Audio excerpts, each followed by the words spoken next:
Hi welcome to my channel. ఈరోజు గులాబ్ జామ్ తయారు చేస్తున్నాను. 2 గులాబ్ జామ్ ప్యాకెట్లు 165 గ్రామ్స్ తీసుకున్నాను. 1/2 కేజీ చక్కెర తీసుకున్నాను. పౌడర్ ప్యాకెట్స్ కట్ చేసుకొని గిన్నెలో వేసుకొని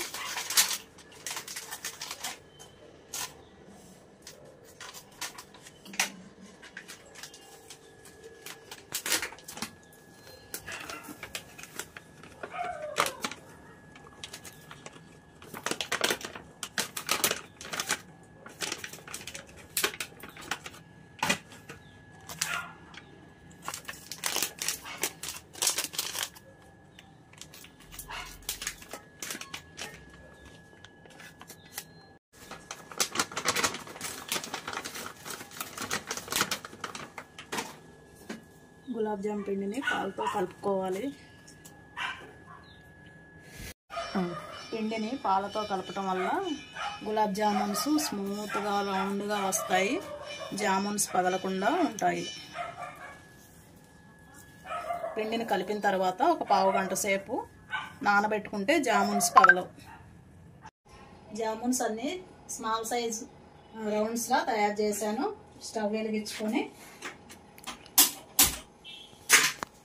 సన్ఫ్లవర్ ఆయిల్ కానీ నెయ్యి కానీ పోసుకొని కాల్చుకోవచ్చు, మన ఇష్టం. నేనైతే సన్ఫ్లవర్ ఆయిల్ పోస్తున్నాను.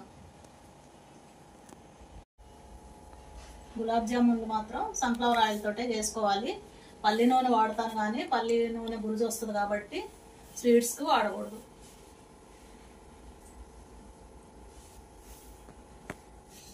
జామున్ మునిగేంత వరకు ఆయిల్ పోసుకొని బ్రౌన్ కలర్ వచ్చేలాగా కాల్చుకోండి.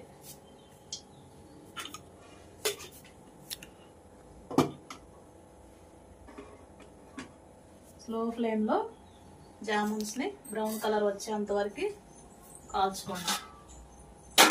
పక్కన స్టవ్ వెలిగించుకొని నానబెట్టిన చక్కెరని తీగపాకం వచ్చేంత వరకు పట్టుకోవాలి.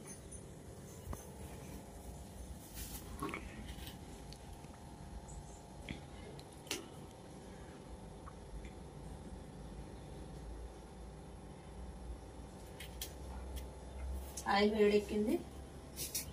జామున్స్ వేస్తున్నాను.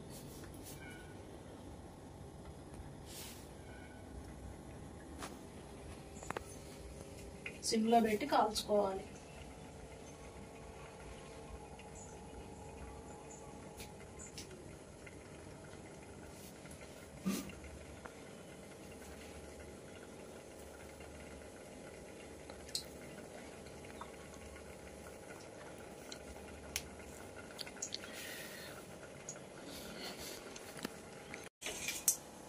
చక్కెర నానబెట్టేసాను. ముందే తీగపాకం వచ్చేంత వరకు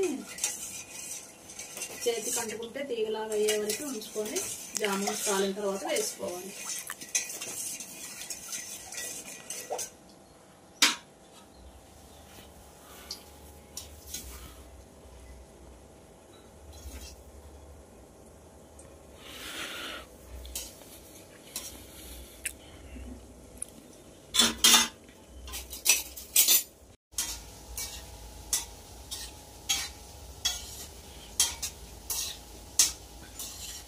జామున్స్ని బ్రౌన్ కలర్ వచ్చేంత వరకు ఆయిల్లో వేయించుకొని తీసుకోవాలి. ఇలా బ్రౌనిష్గా తీసాను ఆయిల్లోంచి. తీగపాకం వచ్చిన తర్వాత జామున్స్ని పాకంలో వేసుకోవాలి.